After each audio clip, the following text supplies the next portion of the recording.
సంఘ పరిచర్యలో ఉన్నటువంటి దేవుని పిల్లలైన మీ అందరికీ, పాస్టరమ్మ గారికి, పెద్దలకి, మీ అందరికీ క్రీస్తు యేసు పేరట శుభాభివందనములు తెలియజేస్తున్నాను.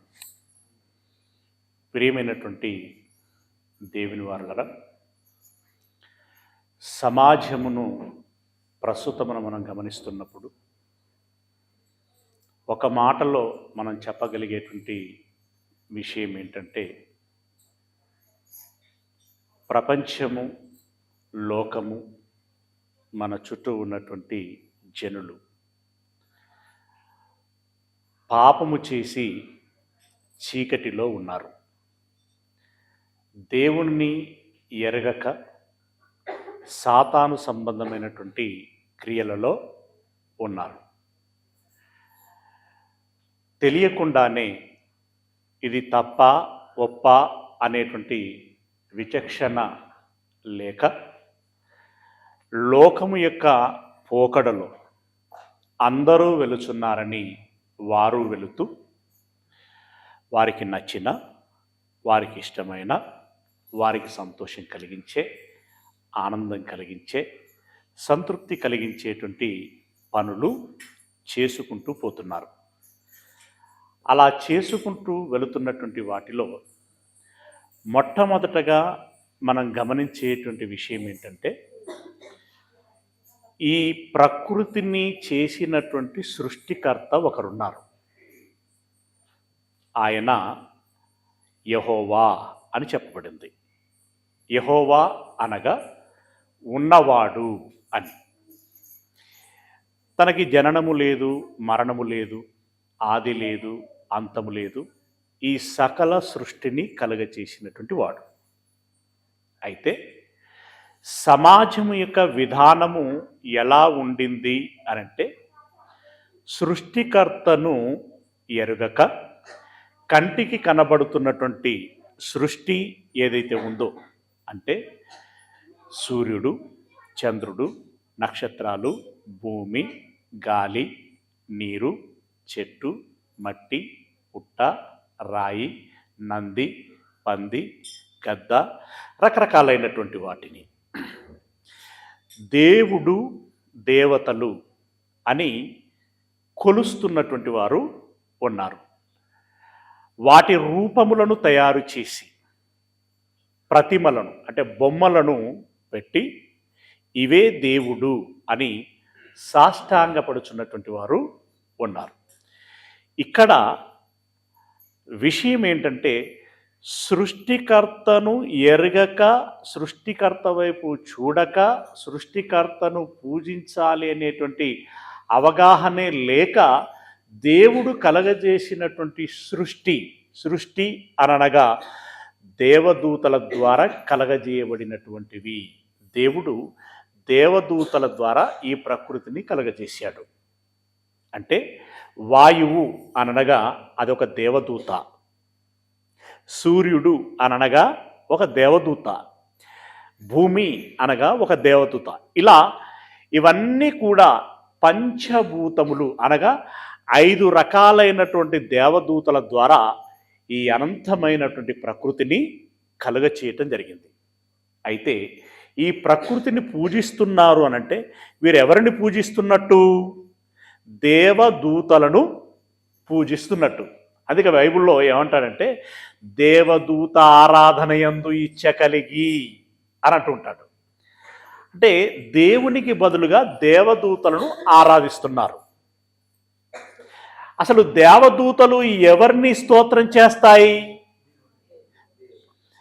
దేవుడు పరిశుద్ధుడు, పరిశుద్ధుడు, పరిశుద్ధుడు అని ద్వారము యొక్క ఆ కమ్మీలు ఏవైతే ఉన్నాయో, ద్వారము యొక్క ఈ పట్టీలు ఉంటాయి కదా, అవి అదురులాగున ఘనంగా స్తోత్రం చేస్తూ ఉన్నాయి. దేవదూతలు దేవుని స్తోత్రం చేస్తాయి, దేవుణ్ణి ఆరాధిస్తాయి. దేవదూతలు దేవుణ్ణి ఆరాధిస్తున్నాయి. కానీ ఈ మనుషులు ఏం చేస్తున్నారు? దేవుణ్ణి ఆరాధిస్తున్న దేవదూతలను ఆరాధిస్తున్నారు. ఎంత వ్యత్యాసం!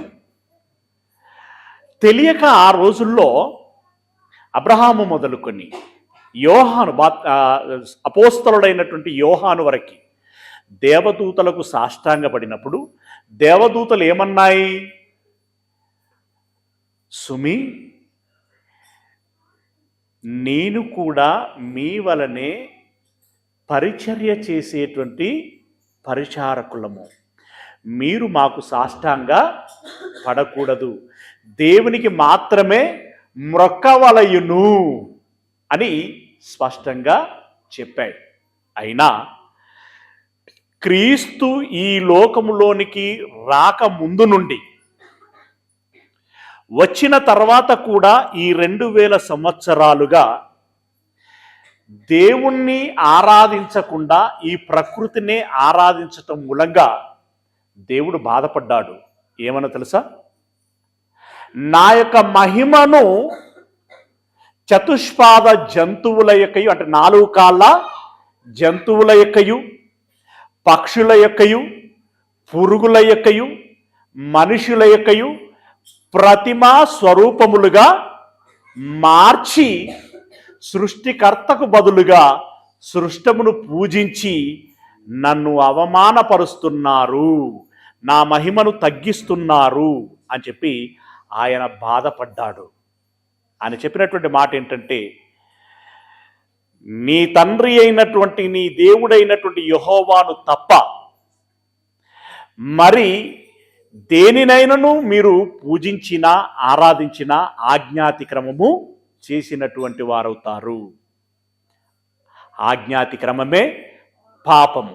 ఇప్పుడు చెప్పండి, ఇలా ఆరాధన విషయంలో దేవునికి బదులుగా ప్రకృతిని ఆరాధిస్తూ ఆజ్ఞాతిక్రమం చేసి పాపములో ఉన్నటువంటి వారు లోకములో ఎంతమంది ఉండి ఉంటారు? బ్రదర్, ఎంతమంది ఉండుంటారు? 70%. 70% పాపములో ఉన్నారంటే వారు వెలుగులో ఉన్నట్లా, చీకట్లో ఉన్నట్టా? చీకట్లో ఉన్నారు. ఇది ఒక లెక్క, రైట్. ఇక 30% సహోదరుడు చెప్పినట్టుగా దేవుడు ఎవరో తెలుసు వారికి. దేవుడు ఎవరో తెలిసినా దేవుడు చెప్పినట్లుగా మీరు దొంగతనం చేయకూడదు, వ్యభిచారము చేయకూడదు, అబద్ధము ఆడకూడదు, నీ తల్లిదండ్రులని సన్మానించాలి, హత్యలు చేయకూడదు, వ్యభిచారము చేయకూడదు, ఇలా రకరకాలైనటువంటి ఆజ్ఞలు ఉన్నాయి కదా. వీటిని చెయ్యకుండా క్రైస్తవులలో, నేను అడుగుతున్నది క్రైస్తవులలో, ఈ క్రైస్తవులలో ఈ రకమైనటువంటి తప్పులు చేయకుండా, అంటే చేయొద్దన్నవి చేయకుండా చేయుమన్నవి చేస్తూ ఉన్నటువంటి వారి యొక్క సంఖ్య ఎంతమంది ఉంటారు? అంటే ఒక మాటలో స్ట్రైట్గా అడగాలంటే నిజమైన క్రైస్తవులు ఎంతమంది, వేషధారులైన నామకార్థులైనటువంటి క్రైస్తవులు ఎంతమంది? నువ్వే చెప్పాలి తమ్ముడు. 15% నామకార్థులా లేకుంటే అసలైనోళ్ళ? అసలైన క్రైస్తవులలో 15% నిజమైనటువంటి క్రైస్తవులు ఉండొచ్చు. అది కూడా అంచనా, అవునా? తమ్ముడి ఊహ లెక్కలను బట్టి. మీరు ఏకీభవిస్తున్నారా, విభేదిస్తున్నారా? సిస్టర్ మీరే నేను క్వశ్చన్ అడగానే ఎటు చూడొద్దు, నన్నే చూడాలి.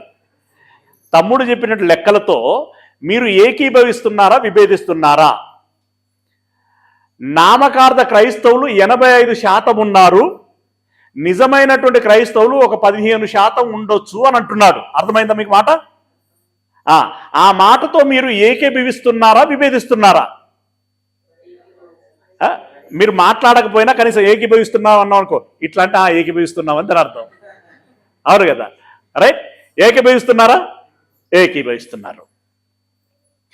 అంటే ఇప్పుడు ఎంటైర్ ఈ 850 కోట్ల జనాభాలో 15% దేవుణ్ణి ఎరిగి దేవుణ్ణి వెంబడిస్తున్నటువంటి పరిశుద్ధులు ఉన్నారు. మిగిలిన 85% ప్రజలు, అంటే 700 కోట్ల పైచిలుకు ప్రజలు దేనిలో ఉన్నారు? పాపములో ఉన్నారు, చీకటిలో ఉన్నారు. ఇది మనబోటి వారికి సంతోషకరమైనటువంటి విషయమా, బాధాకరమైనటువంటి విషయమా? బాధాకరమైనటువంటి విషయం. అక్కయ్య, ఆ అక్క పేరు ఏం పేరు? తెలుగు అర్థమవుతుందా అక్కకి? మీకు తెలుగు అర్థమవుతుందా అక్క? తనకు అర్థం కానట్టుంది. అర్థమవుతుందా? ఇప్పుడు చెప్తున్నటువంటి మాటలు మీరు జాగ్రత్తగా వినాలక్క. నేను అర్థం చేసుకోగలను నీ బాధని. నిద్ర వస్తుంది కొంచెం.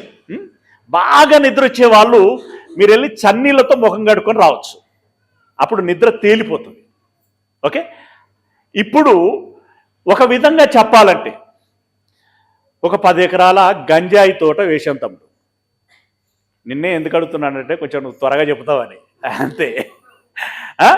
ఒక 10 ఎకరాల గంజాయి తోట ఉంది. అందులో 4 బంతి పూల చెట్టు పెట్టుకున్నాం. ఆ తోటలోనికి వెళ్ళిన తర్వాత బంతిపూల వాసన ఘాటుగా అవుతుందా? గంజాయి తోట వాసన ఘాటుగా అవుతుందా?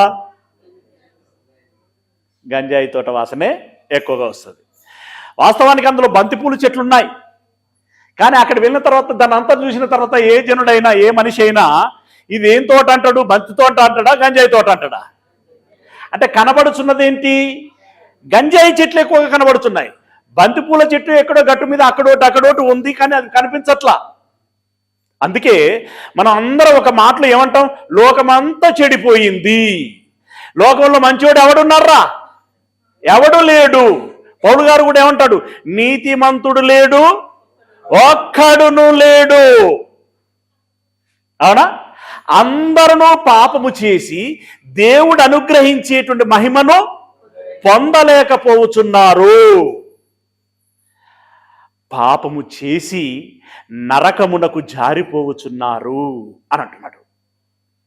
ఇది ఆదాము మొదలుకొని మలాకి అనేటువంటి ప్రవక్త కాలం నాటి వరకు ఎంతమంది జనులైతే భూమి మీదకి వచ్చారో అంతమందిలో ఈ 85% పైచిలుకు, కొన్నిసార్లు 90-95% కూడా దాటిపోయినటువంటి పరిస్థితులు ఉన్నాయి. కాలాలు అప్స్ డౌన్స్ ఉంటాయి కదా. అలాంటి పీరియడ్లో దేవుడు చాలా బాధపడ్డాడు.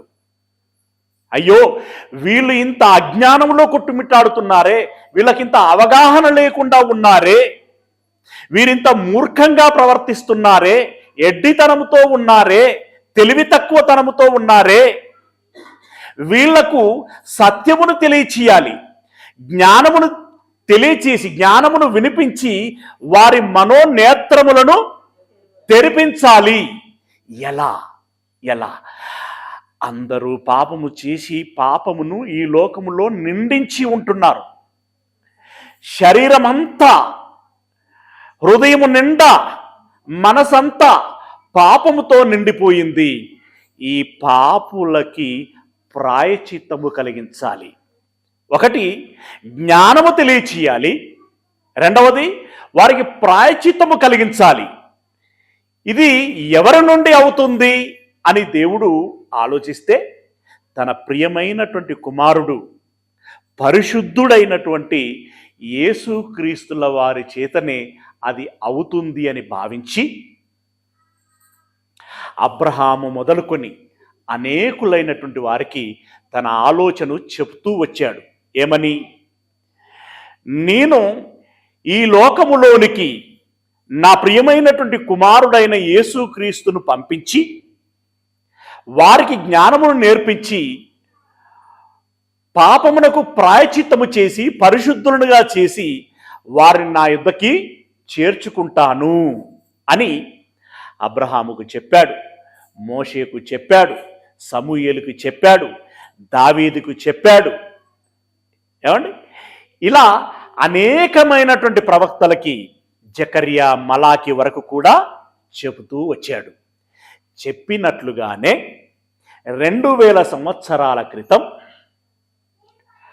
ఆయన అదివరకే ఉన్నవాడు గనక పురుషునితో సంబంధము ఉండకూడదని పరిశుద్ధురాలైనటువంటి కన్యక అయిన మరియను దేవుడు ఎంచుకొని ఆమె గర్భములోనికి యేసయ్య అనేటువంటి ఆత్మను పంపించి 9 నెలలు శరీరమును అమర్చి ఆ 9 నెలలు నిండిన తర్వాత వారు బేత్లెహేములో ఉన్నప్పుడు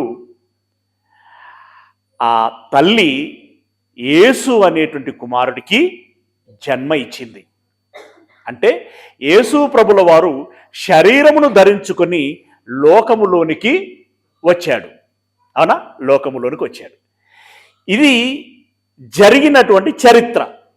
ఇప్పుడు ఇందులో ఒక గాబ్రియేలు దేవదూత వచ్చి మరియకు చెప్పినప్పుడు మరియ మొదటగా ఆందోళన చెందింది, ఎన్నో ప్రశ్నలతో నిండి అడిగింది.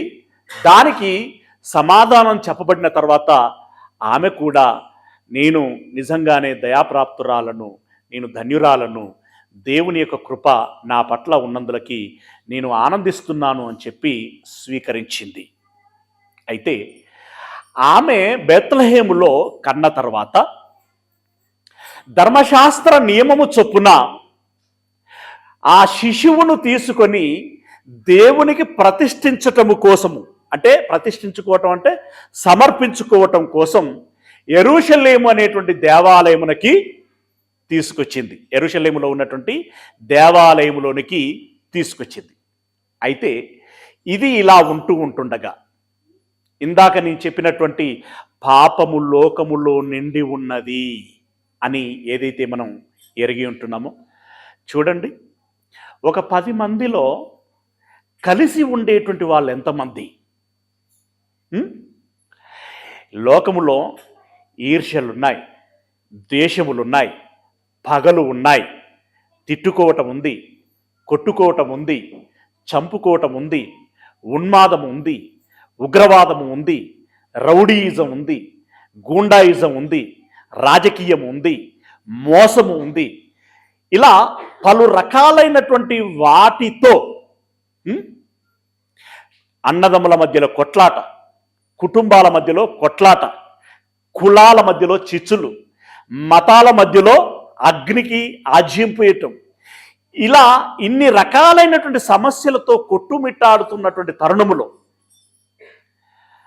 ఒక భక్తుడికి, అంటే అనేక భక్తులకి బాధేసింది, అందులో ఒక భక్తుడికి అయ్యో వీళ్లకు చెప్పే నాదుడు లేడా, వీళ్ళ కళ్ళు తెరిపించేటువంటి నాదుడు లేడా, వీళ్ళను కాపాడేటువంటి వారు లేరా, ఈ పరిస్థితిని దేవుడు చూడటం లేదా, అతనికి వినబడటం లేదా, కనబడటం లేదా, ఆయన స్పందించడా, రాడా, వీరిని ఆపడా, సమాజాన్ని ఉద్ధరించడా, మార్చడా, బాగు చేయడా, ఈ పాపపు ఊబిలో నుండి బయటికి రప్పించడా, ఈ చీకటిలో నుండి వెలుగుకు రప్పించడా, వీళ్ళు పాపం చేసి చేసి నరకమునకు జారిపోతున్నటువంటి వీరిని ఆదుకోడా, చెయ్యి పట్టి లాగడా, బ్రతికించడా, నిత్య జీవం వారికి అనుగ్రహించడా, ఎవరు వస్తారు, ఎప్పుడు వస్తారు, ఎలా వస్తారు అని చెప్పి ఆయన బాధపడి బాధపడి కుమిలిపోయి దేవుని సన్నిధిలో మోకరిల్లి ప్రార్థనలు చేస్తూ వస్తున్నాడు.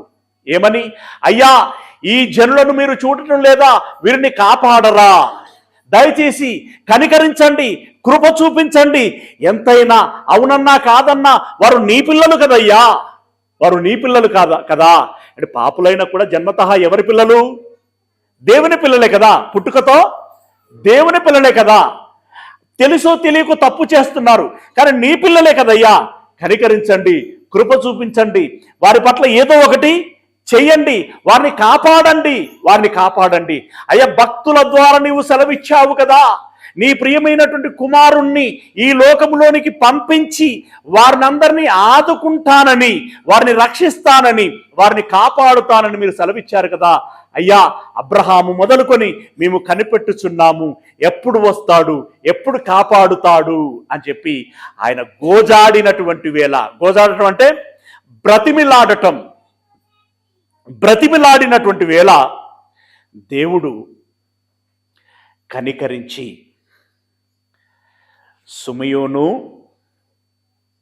అంటే బాధపడి ప్రార్థన చేసిన వ్యక్తి ఎవరంటే సుమయోను నీవు బాధపడకు, నీ మొర విన్నాను, నిజమే నీ బాధను అర్థం చేసుకోగలను. సమాజం చెడిపోయింది, నేను మాట ఇచ్చాను, ఇచ్చిన మాటను తప్పేటువంటి వాడను కాను.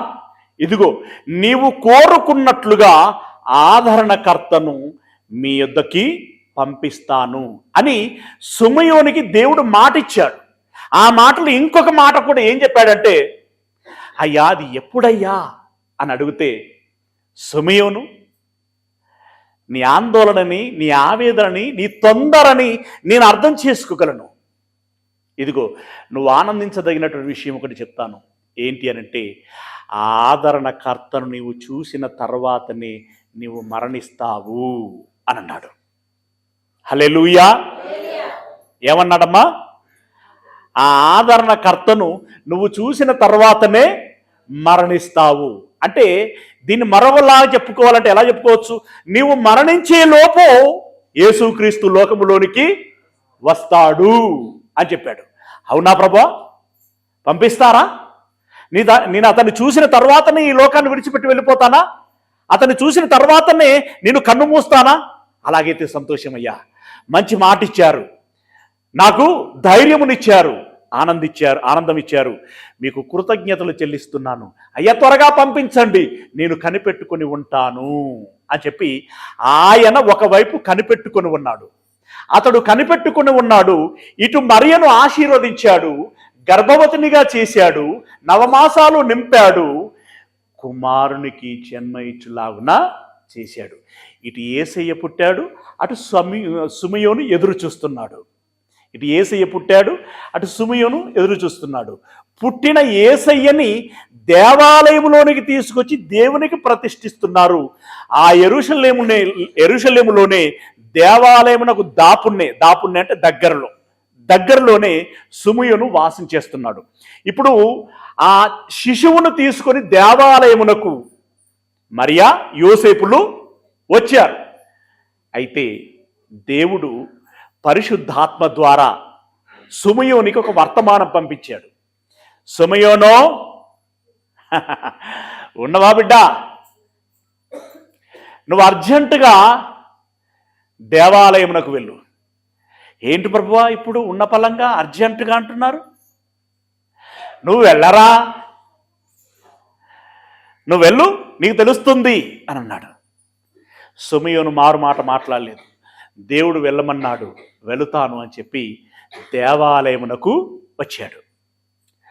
వచ్చేసరికి చిన్న బిడ్డ, కన్యక అంటే ఎంత ఉంటుందండి?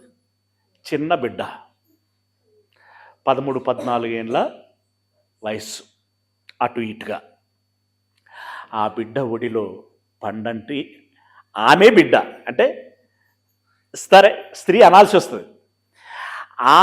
ఆ స్త్రీ ఒడిలో ఒక చంటి బిడ్డ ముద్దులొలుకుతున్నాడు.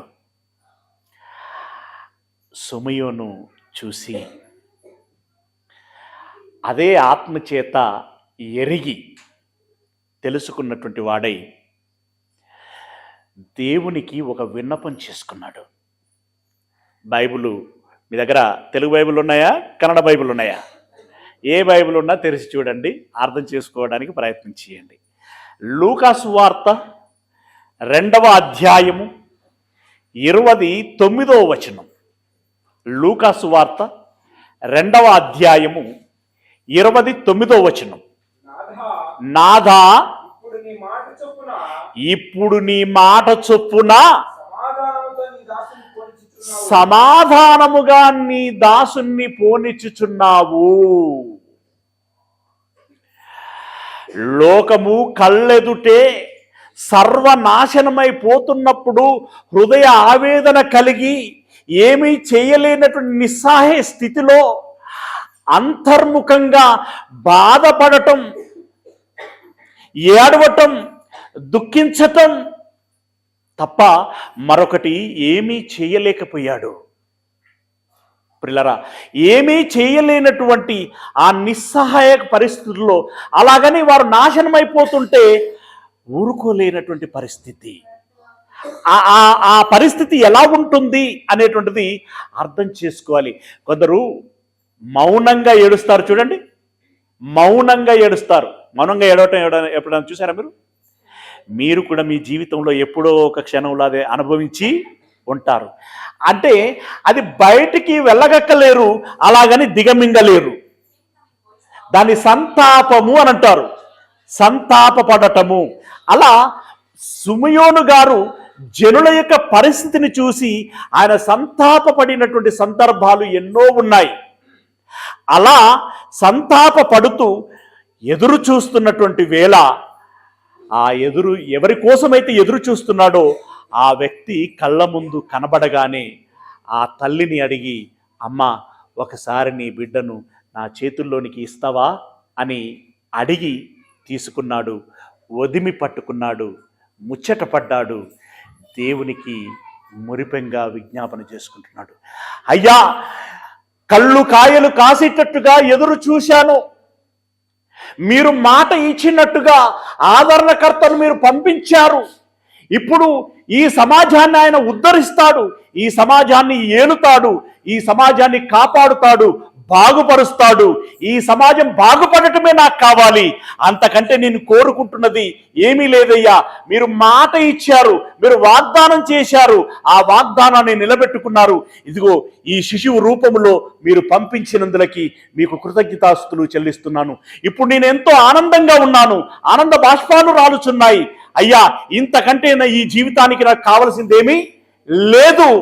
ఇప్పుడు నేను చాలా సంతోషంగా, చాలా సంతృప్తిగా నా కళ్ళు మూస్తానయ్యా, అంటే మరణిస్తానయ్యా.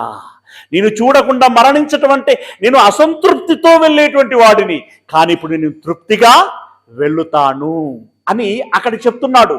ఏమన్నట్టున్నాడు? మళ్ళీ చదువు. నాథా, ఇప్పుడు నీ మాట చొప్పున సమాధానముతో నీ దాసుని పోనిచ్చుచున్నావు. అన్యజనులకు నిన్ను బయలుపరుచుటకు. అన్యజనులు అంటే ఎవరండి? దేవునిని ఎరగనటువంటి వారు. ఇశ్రాయేలీలైనా సరే వాళ్ళు దేవుణ్ణి ఎరగకపోతే వాళ్ళను కూడా అన్యజనులు అన్నాడు దేవుడు. దేవుణ్ణి ఎరగని వారు ఎవరైనా సరే అన్యజనులు. ఇప్పుడు ఏం చేస్తున్నట్ట? ఒకసారి మన పూర్వీకులు కూడా అన్యజనులే కదా. ఆ మాటకొస్తే మనలో కూడా ఎవరు పుట్టుకతో క్రైస్తవులు కాదు, మనము అన్యజనులమే. అన్యజనులైనటువంటి వారిని ఏం చేశాడట? అన్యజనులకు నిన్ను బయలుపరుచుటకు. అంటే దాని అర్థం ఏంటి? అన్యజనులకు నువ్వెవరో తెలియచేయటానికి. ఏమండి? దేవుణ్ణి ఉన్నది ఉన్నట్లుగా ఈ ప్రపంచానికి పరిచయం చేయగలిగినటువంటి వ్యక్తి యేసుక్రీస్తుల వారు. అవును, దేవుణ్ణి తన శరీర జీవితంలో ఉన్నది ఉన్నట్టుగా కళ్ళకు కట్టినట్టుగా చూపించగలిగినటువంటి వ్యక్తి యేసు ప్రభుల వారు. దేవుని తత్వము యొక్క మూర్తివత్వము అని అంటాడు. అంటే తత్వము అంటే ఒక గుణం ఉంటుంది కదండి, ఒక వ్యక్తిత్వము ఉంటుంది కదా. దేవునికి ఉన్నటువంటి గుణం ఏంటండి? ఆయన ఏ స్వరూపట? ప్రేమ స్వరూపి, కరుణామయుడు, కృపామయుడు, సహనవంతుడు. ఇలా ఎన్ని రకాలైనటువంటి గుణాలైతే ఉన్నాయో వాటన్నిటినీ యేసు ప్రభుల వారు తన 33.5 సంవత్సరాల జీవితాలలో చూపించాడా లేదా? ఎంత ప్రేమ, ఎంత కరుణ, ఎంత దయ, వాత్సల్యము, ప్రేమ, సహనము, ఇవన్నీ చూపించాడు. అలా దేవుని తత్వాన్ని, దేవుని యొక్క గుణాన్ని, స్వరూపాన్ని యేసు తన శరీరమునందు తన చర్యల ద్వారా, తన పనుల ద్వారా ఆయన చూపించగలిగాడు. ఏ దేవుని గురించినటువంటి పరిచయం, దేవుని గురించినటువంటి అవగాహన, ఆలోచన యేసుక్రీస్తుల వారు అన్యజనులకు తెలియచేయటానికి మీరు గొప్ప అవకాశం ఇచ్చారయ్యా అని అంటున్నాడు. మిమ్ములను గూర్చి అంటే దేవుని గూర్చి. మళ్ళీ చదువు. ఆ మాటే, అన్యజనులకు నిన్ను బయలుపరుచుటకు వెలుగుగాను నీ ప్రజలైన ఇశ్రాయేలుకు మహిమగాను సకల ప్రజల ఎదుట సిద్ధపరిచిన నీ రక్షణ నేను కన్నులారా చూచి తిని చాలయ్య ఈ జీవితానికి అని అన్నాడు. అంటే లోకము పాడైపోతుంటే బాధపడ్డాడు. వీరిని కాపాడటానికి అయ్యా ఎవరినైనా పంపించు అని చెప్పి వేడుకున్నాడు. ఒరే నువ్వు మరణించేలోపు పంపిస్తాను రా అంటే నిరీక్షణతో కనిపెట్టుకొని ఉన్నాడు. కనిపెట్టుకొని ఉన్నటువంటి ఆయనకి ఒకానొక దినమున అతడు కనిపించేసరికి ఆనందభరితుడై ఉబ్బి తబ్బిబ్బైపోయి దేవునికి విన్నపించుకున్నాడు. అయ్యా నీ కుమారుని సమాధానముగా వెళ్ళగలిగే అవకాశం మీరు ఇచ్చారు. అయ్యా మీరు పంపించినటువంటి కుమారుడు అన్యజనులకి మీరు అర్థం కావటానికి దోహదపడేటువంటి విధంగా చీకటిలో దారి కనబడాలంటే వెలుగు ఎంత అవసరమో, ఇదిగో అజ్ఞానంతో మనోనేత్రములు మూయబడినటువంటి వీరికి మీరు తెలియాలంటే యేసు అనేటువంటి వెలుగు వారికి అంత అవసరము. అంత గొప్ప మహానుభావుణ్ణి నీవు పంపించావు అని చెప్పి ఆయన కృతజ్ఞతలు చెప్పుకుంటున్నాడు. ప్రియులారా, ఇందులో ఇంకొక విషయం ఏముందంటే, ఆ రోజే దేవాలయానికి వచ్చి ఆ రోజే ఈ ముచ్చట మాట్లాడుచున్నాడు అనేటువంటిది కాదు. అంతకు ముందే ఆయన ఏం చేశాడట అనంటే, అపోస్తలుల కార్యములు 15వ అధ్యాయము 14వ వచనములో చెప్తున్నాడు. 14 అపోస్తలుల కార్యములు 15వ అధ్యాయము 14వ వచనం. అక్కడ ఏమంటున్నాడు? అన్యజనులలో నుండి దేవుడు తన నామము కొరకు ఒక జనమును ఏర్పరచుకున్నట్టుకు, అన్యజనులలో నుండి ఒక జనమును ఏర్పాటు చేసుకోవటానికి వారిని ఎలాగూ మొదటగా కటాక్షించెనో సుమయోను ముందుగానే సువార్త ప్రకటించి ఉన్నాడు. రాబోచున్నటువంటి క్రీస్తుని గురించి ముందే సువార్త ప్రకటించి ఉన్నాడు. ముందు సువార్త ప్రకటించాడు, నిరీక్షణ కలిగి ఉన్నాడు, చూశాడు, ఆనందించాడు. Very good.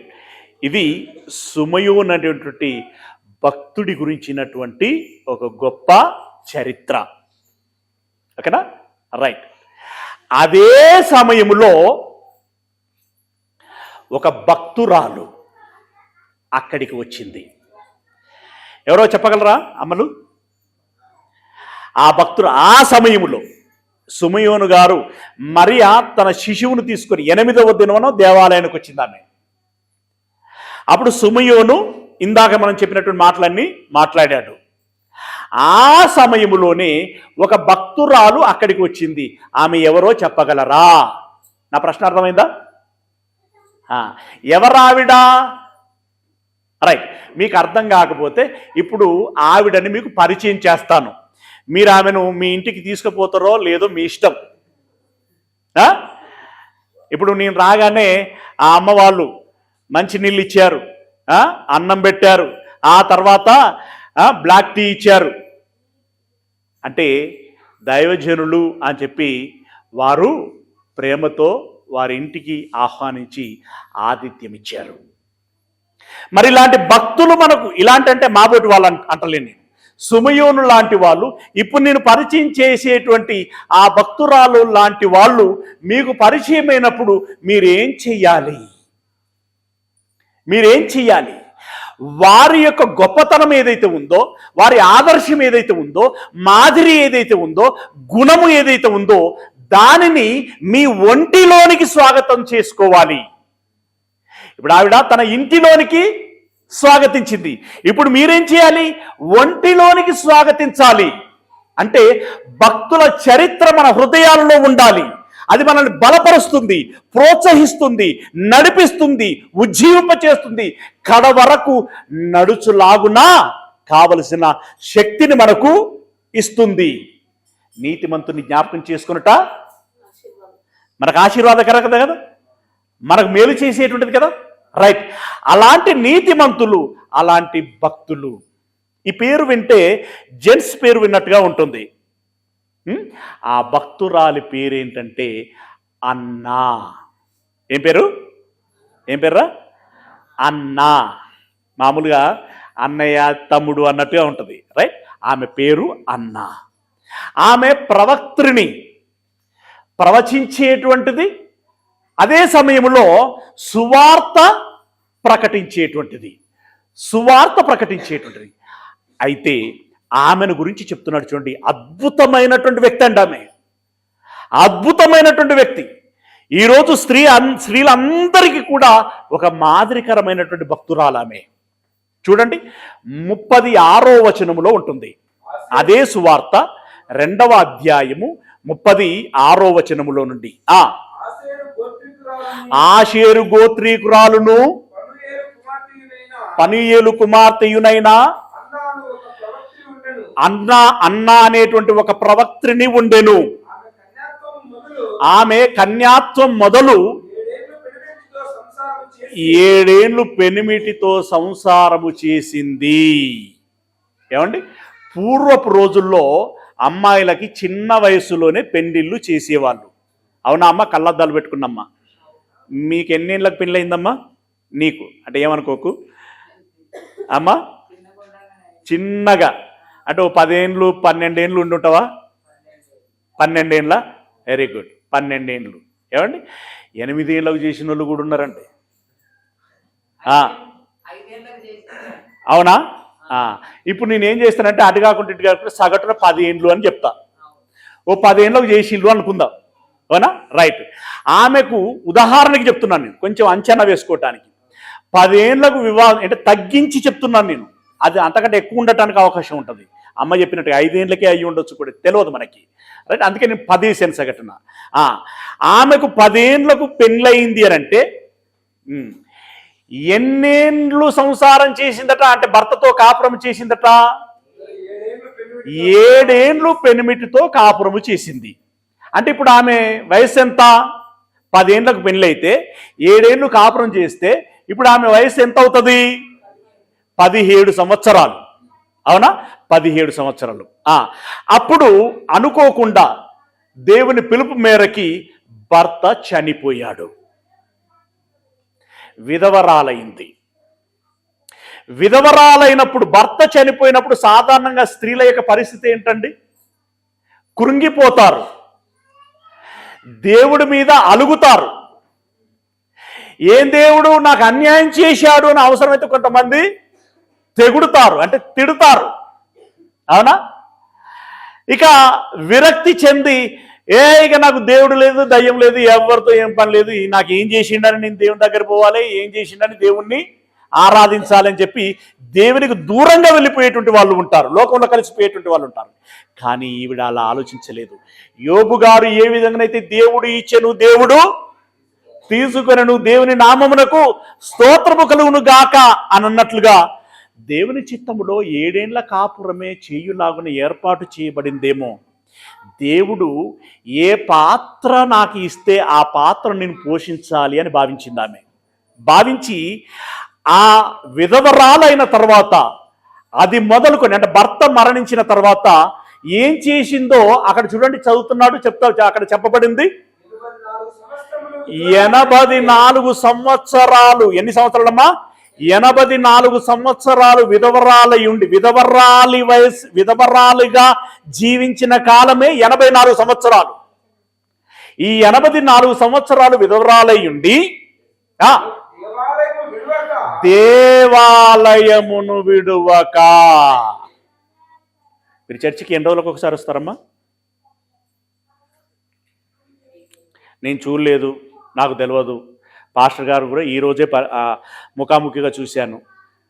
ఆన్లైన్లో 15 రోజుల క్రితం 2 సార్లు చూశాను. అంతకుమించి నాకు పరిచయం లేదు. కనుక నేను మీరు ఇప్పుడు ఏం చెప్తారో అది మీ మనస్సాక్షి, మీ నిజాయితీ బట్టి చెప్పాల్సి ఉంటుంది. మీరు చర్చికి ఎన్ని రోజులకు ఒక్కసారి వస్తారు? మధ్యలో రారు. ఏ ఆదివారము తప్పియకుండా వచ్చేటువంటి వాళ్ళు ఎంతమంది? 15 రోజులకు ఒకసారి వచ్చే వాళ్ళు ఎవరన్నా ఉన్నారా? నెల రోజులకి, క్రిస్మస్కి ఒకసారి వచ్చేటోళ్ళు? అందరు క్రిస్మస్కి ఒకసారి వచ్చేటోళ్ళేనా? అంటే నేను అనేది ఏంటంటే, తప్పించే వాళ్ళు ఎక్కువనా, తప్పకుండా వచ్చే వాళ్ళు ఎక్కువనా బ్రదర్? ఆయన చెప్తున్నాడు, మీరు పట్టుకోవాలన్నీ. ఆయనను బయట మళ్ళీ రేపు పోయినాక అన్నీ చెప్తాడు ఆయన. తప్పించే వాళ్ళే ఎక్కువనట. ఇది మనకు తగునా? ఇది మనకు న్యాయమా?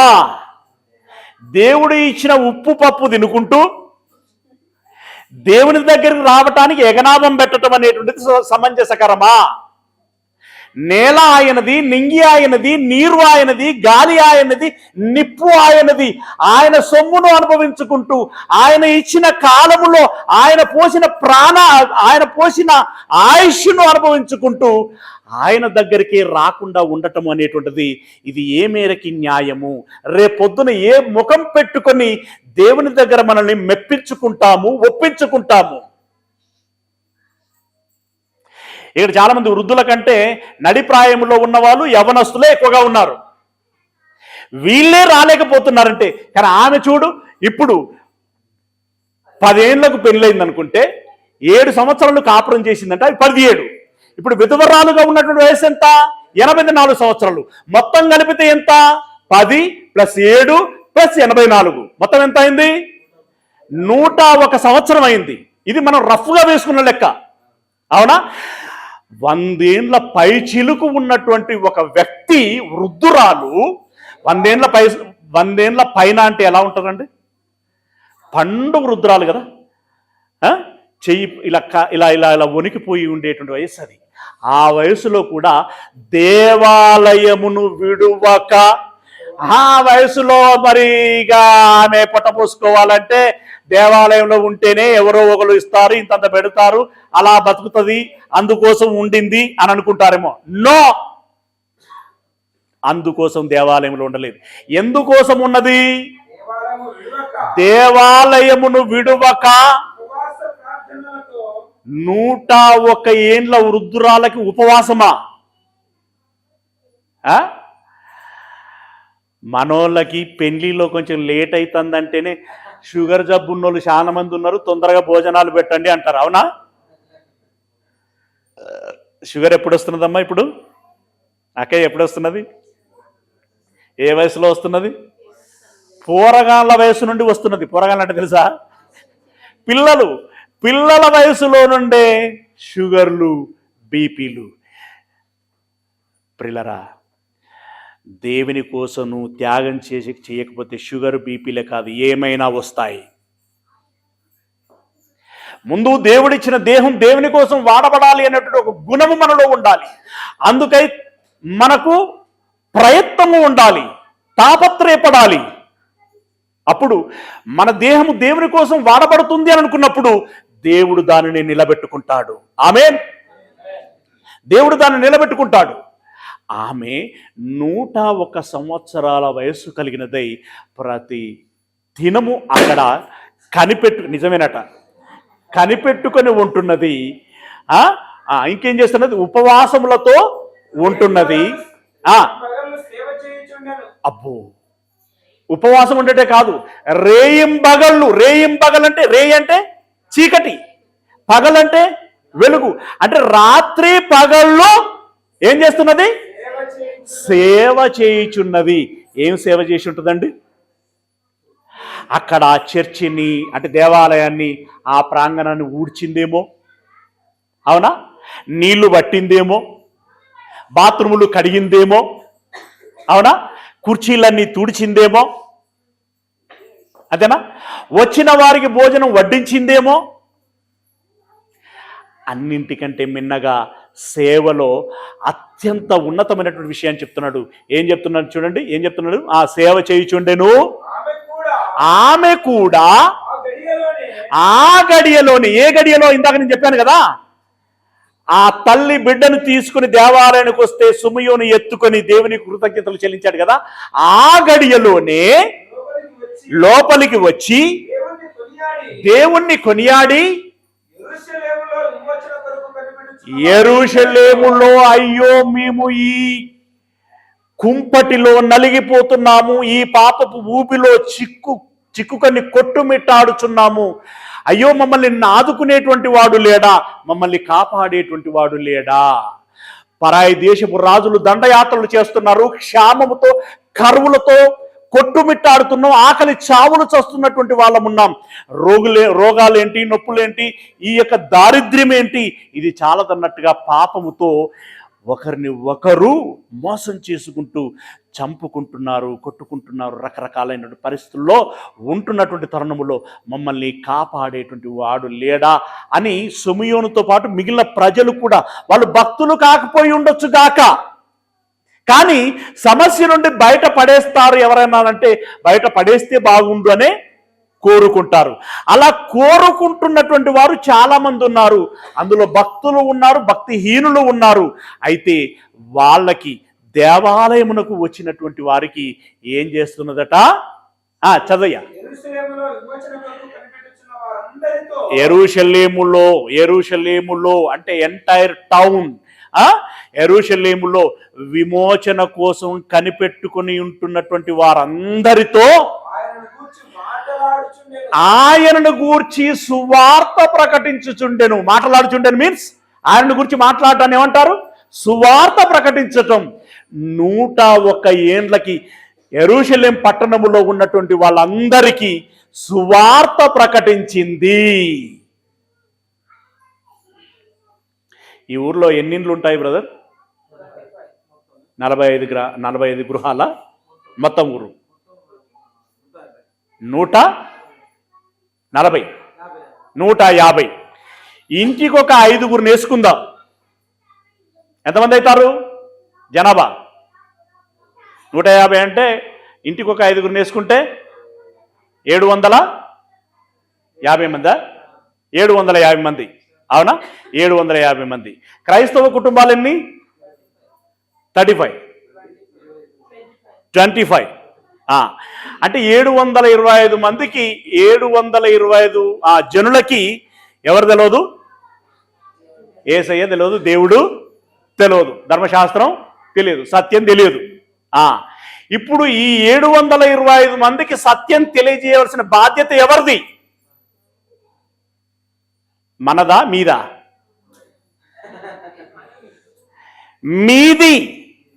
మీది బాధ్యత. నన్ను తీసుకోమంటే నేను కూడా తీసుకుంటా, ఓకే? మీది బాధ్యత. మీలో నేను చెప్పాను కదా, వృద్ధులు 2 కనబడుతున్నారు, 2, 3 కనబడుతున్నారు. మిగిలిన వాళ్ళంతా మంచి దేవుడు ఇచ్చినటువంటి బలముతో, ఆరోగ్యంతో ఉన్నటువంటి వాళ్ళు, అవునా? 101 ఏండ్ల వృద్ధురాలు సువార్త ప్రకటిస్తే, హుషారైన రక్తంతో, వేడి రక్తం మీద ఉన్నటువంటి మనం ఏం చేయాలి? ఏం చేస్తాం? సెల్ ఫోన్ తీసుకొని వీడియోలు స్కిప్ చేస్తూ ఉంటాం, అవునా? జరుపుతూ ఉంటాం. కాలక్షేపాలు ఎన్నో చేస్తూ ఉంటాం. మాటలు ఊకెదిరేకయ్యా, అది ఉంటే ఉన్నది పోతపోయింది. నువ్వు చేసే పని కంటే ఇక్కడ నష్టం ఎక్కడ జరుగుతుంది? పక్కబెట్టేసి ఇక్కడ మనమంతా విలువైనటువంటి సమయాన్ని వృధా చేస్తున్నాం. ఇప్పుడు ఆ వృద్ధురాలు నుండి మనం ఏం నేర్చుకోవాలి? ఇప్పుడు మీకేం అనిపించట్లేదా? 101 ఏండ్లకి ఆమె పట్టణమంతా ఉన్నటువంటి ప్రజలందరికీ సువార్త ప్రకటిస్తే, మన ఊరిలో మన ఇండ్ల పక్కన ఉన్నటువంటి వాళ్ళకి మనం సువార్త ప్రకటించకపోతే ఇది మనం గర్వపడాల్సినటువంటి విషయమా? బాధపడద్దు, ఉన్నది ఉన్నట్టుగా మాట్లాడుతున్నాను. మనం గర్వపడాల్సినటువంటి విషయమా? సిగ్గుపడాల్సినటువంటి విషయమా? కదా? మరి మనం సిగ్గుపడుతూనే ఉందామా? అలా ఎందుకు సిగ్గుపడాల్సినటువంటి అవసరత ఉంది? నేను కూడా సువార్త ప్రకటిస్తాను, నేను కూడా సత్యాన్ని తెలియచేస్తాను, నేను కూడా క్రీస్తును వారికి పరిచయం చేస్తాను, రక్షణ వాళ్ళకి వచ్చేటట్లుగా చేస్తాను అని చెప్పి చేసి, ఎస్ నేను నా వంతుగా నా బాధ్యతను నిర్వర్తించాను, దేవా నీవిచ్చిన జన్మకి, నీవిచ్చిన బ్రతుకుకి నేను సార్థకత చేసుకున్నా అని చెప్పి తలెత్తుకొని గర్వంగా దేవునికి విన్నపించుకుందామా? ఏం చేద్దాం చెప్పండి? యవనస్తురాళ్ళు ఉన్నారు, యవనులు ఉన్నారు. తమ్ముడు ఏం చేద్దాం? తమ్ముడు ఏం చేద్దాం? నిన్న ఎక్కడ చూసినట్టున్నాను నేను, ఎర్ర షర్ట్ తమ్ముడు.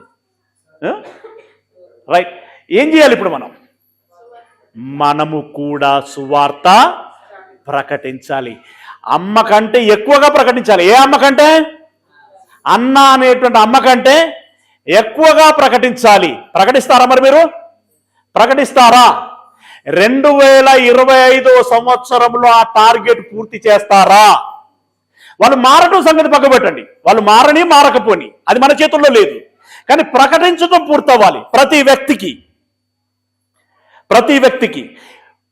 పోని వ్యక్తిగతంగా కాకుండా చర్చి తరపున సవాల్ తీసుకోండి అందరు కలిసి. ఇప్పుడు 750 మంది అంటే మీ సభ్యులు ఎంతమంది? 25 మంది అన్నారా? 25 మంది అంటే 750 మంది అంటే మనిషికి ఒక ఎంతమంది వస్తారు? డివైడ్ చేస్తే ఎంత వస్తారు? 45? సరే, నెంబర్ అటు ఇటుగా 40-45 వస్తారు. అవునా? సంవత్సరానికి ఎన్ని రోజులు? 365 రోజులు. ఈ 40 మందికి 45 మందికి చెప్పడానికి ఎన్ని రోజులు పడుతుంది? 45 రోజులు. 45 రోజులు కూడా కాదు, 45 గంటలే. 45 గంటలు కూడా కాదు, ఇంకా తగ్గించి కూడా చెప్పొచ్చు. గనక ప్రియులరా, సంఘము తరపున ఈ సవాలును మీరు స్వీకరించండి. దేవుని చిత్తమైతే మనం మళ్ళీ కలుసుకుంటాం. దేవుని చిత్తమైతే మళ్ళీ మనం కలుసుకుంటాం. కలుసుకున్న రోజు మీరందరూ ఏం చెప్పగలగాలి? మా గ్రామములో ఉన్నటువంటి ప్రతి వ్యక్తికి మేము సువార్త ప్రకటించాము. మేము ప్రకటించటం మూలంగా ఇదిగో ఇంతమంది మారారు, ఇంతమంది దేవుని సన్నిధికి చేరారు అని మీరు చెప్పగలగాలి. ఓకేనా? రైట్, చివరికి ఒక మాట చెప్పి ముగిస్తాను. సుమియోను గారు ఎవరి కోసం కనిపెట్టుకుని ఉన్నారు? ఆదరణకర్త అయినటువంటి యేసయ్య కోసం కనిపెట్టుకుని ఉన్నారు. కనిపెట్టినటువంటి ఆయన ఒక దినాన చూసి ఎంతో సంబరపడ్డాడు, ఎంతో ఆశ్చర్యంతో సంతోషించాడు. అవునా? రైట్. ఆ సుమియోను మాత్రమే కాకుండా అన్న కూడా చూసింది, సంతోషించింది. ఆమె కాదు, ఆ పట్టణంలో ఎంతమంది కనిపెట్టుకుని ఉన్నారో వాళ్ళందరూ చూసి ఆనందించారు. రైట్. అయితే అలా ప్రత్యక్షంగా చూడగలిగేటువంటి భాగ్యం మనకు లేదు. ఎందుకు లేదు? ఆ తరంలో మనం లేం కాబట్టి. కానీ ఇప్పుడు మన మధ్యలో యేసయ్య ఉన్నాడు. ఎలా ఉన్నాడు? వాక్యము రూపంలో ఉన్నాడు. వాక్యం అంటే ఎవరు? యేసు కదా. వాక్యం అనగా యేసు, వాక్యమై ఉన్నటువంటి యేసు. ఆయన వాక్యము అనేటువంటి నామాన్ని కలిగి ఉన్నటువంటి వాడు, దేవుని వాక్కుగా ఉన్నటువంటి వాడు. రైట్. ఇప్పుడు ఆ 66 పుస్తకాల్లో ఉన్నటువంటి వాక్యాన్ని కనుక మనం చదవగలిగితే, ఆ వాక్యాన్ని వినగలిగితే, దాన్ని అర్థం చేసుకోగలిగితే, యేసు అనేటువంటి రూపము ఆత్మీయంగా మనకు కనబడుతుంది. అది మనోనేత్రములకు కనిపిస్తుంది, దివ్య మంగళ స్వరూపంగా కనబడుతుంది. నిజంగా అలా చూడగలిగినటువంటి వారు ఆనందిస్తారు, తరిస్తారు. కనుక మీరందరూ వాక్యమును బాగా తెలుసుకొని, వాక్యము మరుగులో ఉన్నటువంటి క్రీస్తు యేసును తేటగా మీరు చూడగలిగి ఆనందించగలగాలి. అలాంటి ప్రయత్నం మీరందరూ చేయండి. సత్యమును ఎరగండి, రక్షణని పొందుకోండి.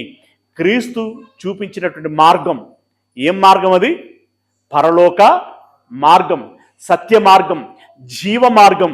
నేనే మార్గము, సత్యము, జీవమునై ఉన్నాను అని అన్నాడు. గనుక ఆ క్రీస్తును చూసి ఆ జీవాన్ని పొందుకుందాం. ఆ క్రీస్తును చూసి ఆ సత్యములో నడుద్దాం. ఆ క్రీస్తును చూసి గమ్యమైనటువంటి పరలోక స్థానమునకు చేరుకుందాం. ఆ ప్రయత్నం మీరందరూ చేయాలని, చేస్తారని ఆశిస్తూ ఈ మాటల్ని ముగించుకుందాం. పాస్టర్ గారికి మైక్ ఇస్తున్నాను.